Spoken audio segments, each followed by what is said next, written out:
प्रदर्शन के बीच सोनम वांगचुक के आहत होने की खबर तो आपको बता दी है, लेकिन विस्तार से आपको बताते हैं कि आखिर क्या कहा है सोनम वांगचुक ने। नकारात्मक टिप्पणियों से आहत होकर वांगचुक ने एक वीडियो जारी किया और कहा कि मेरे अनशन तोड़ने पर सवाल क्यों उठ रहा है। अपनी भूख हड़ताल तोड़ने पर एक बयान जारी करते हुए एक्टिविस्ट सोनम वांगचुक ने कहा कि छात्रों के लिए 26 दिन तक भूखा रहने के बाद 11 किलो वजन कम हो गया, मसल्स चले गए और मेरे ऑर्गन्स और ब्रेन ऐसे डैमेज हो गए हैं जिन्हें ठीक नहीं किया जा सकता। और ये सब लद्दाख की कड़ाके की ठंड के आने के बाद, दिल्ली की चिलचिलाती धूप में रहने के बाद हुआ और फिर भी मुझे कैरेक्टर सर्टिफिकेट मांगा जा रहा है। दोस्तों, ये वीडियो मैं थोड़ा दुख और थोड़ा हैरानी, थोड़ा गम और गुस्से के साथ बना रहा हूँ। अपने भाइयों और बहनों के, छात्रों के लिए 26 दिन भूखा रहने के बाद, जिसमें कि मेरे 11 किलो शरीर ख़त्म हो चुका है, मसल्स चले गए हैं, ऑर्गन और दिमाग पर इरिवर्सिबल डैमेज लगभग होने के कागार पर पहुंचा है, और वो भी लद्दाख की कड़कती ठंड से दिल्ली की तपती धूप में बैठकर ये सब करने के बाद क्या मुझे किसी से कैरेक्टर सर्टिफिकेट लेनी होगी कि मेरा अनशन कितना पवित्र था। इधर नीट पेपर लीक मामले में सदन से सड़क तक संग्राम देखने को मिल रहा है। एक तरफ सदन में नीट पर चर्चा को लेकर गतिरोध बना हुआ है, दूसरी तरफ कॉकरोच जनता पार्टी और सरकार के बीच दूसरे दौर की बैठक हो गई है। जेपी नड्डा और जितेंद्र सिंह के साथ सीजेपी की करीब 1 घंटे बैठक चली, जिसे लेकर क्या कह रहे हैं सीजेपी प्रवक्ता, सुनिए। हम लोगों ने बहुत साफ शब्दों में और राइटिंग में उनको बताया हमारे 3 मेन डिमांड्स। तो नंबर 1 डिमांड जो नॉन नेगोशिएबल है कि या तो धर्मेंद्र प्रधान इस्तीफा दे या तो उनको मंत्रिमंडल से बर्खास्त करे सरकार, नॉन नेगोशिएबल।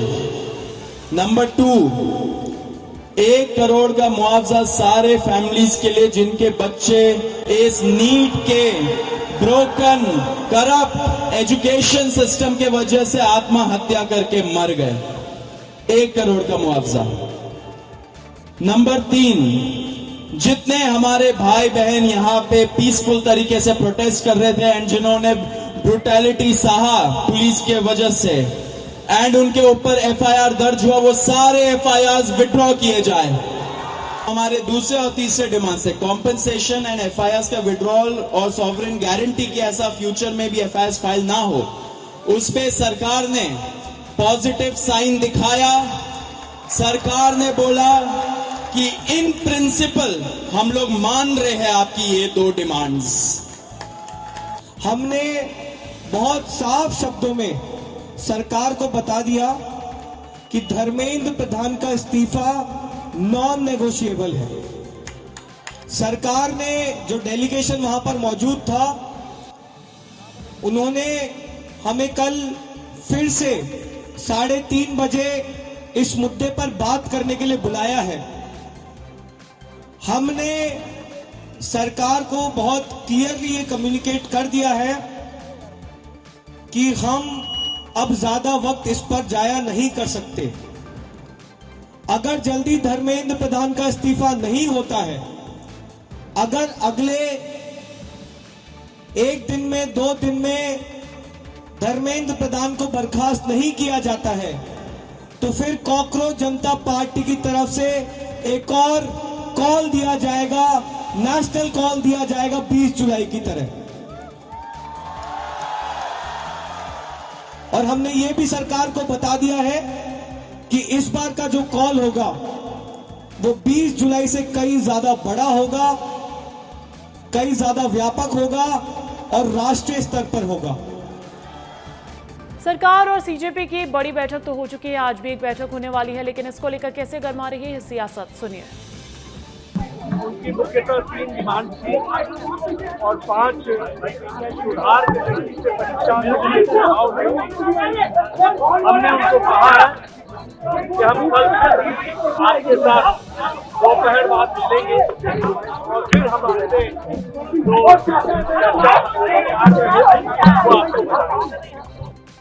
स्टूडेंट्स ने पोजीशन क्लियर कर दी है।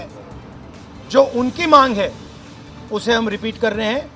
Dharmendra Pradhan is a criminal education minister. He has to be removed. He is a symbol of the collapse of our education system. He has to go. He is the reason. He is the reason my brother has got shot. He is the reason thousands of people are outside. He has to go. हालांकि देखिए, इस बैठक के बाद cockroach जनता party ने जो बड़ी बातें कही है वो भी आपको सुननी चाहिए। कॉकरोच जनता पार्टी ने सरकार के सामने 3 बड़ी मांगे रखी थी। ऐसे में सौरभ दास, जो कि सीजेपी के प्रवक्ता है, उन्होंने कहा कि 2 मांगे इसमें से मान ली गई है। पीड़ित परिवार को मुआवजा देने पर सहमति बन गई है। एफआईआर वापस करने की मांग भी मान ली गई है।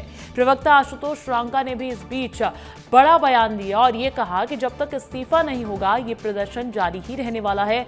इस्तीफे को लेकर सरकार ने समय मांगा है और सरकार ने आज दोपहर तक का समय मांगा है। आज फिर से एक बड़ी बैठक दोपहर में होने जा रही है। तमाम बातें कॉकरोच जनता पार्टी ने की।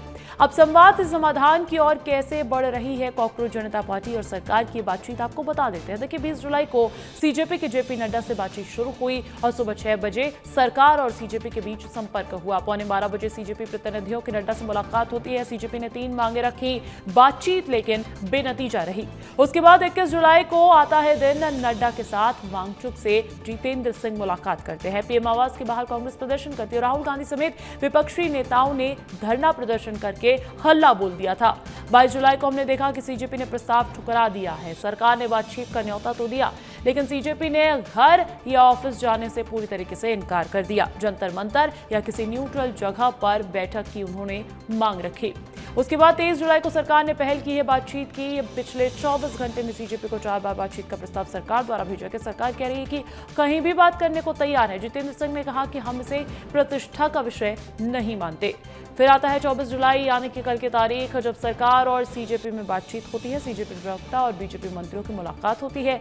सीजेपी ने 3 मांगे रखी, सरकार ने 2 मांगों पर सहमति बना ली। धर्मेंद्र प्रधान के इस्तीफे पर लेकिन अभी भी पेच फंसा हुआ है और यही वजह है कि आज फिर से सीजेपी और मंत्रियों की बैठक होने वाली है, जिस पर सभी की नजरें टिकी रहने वाली है।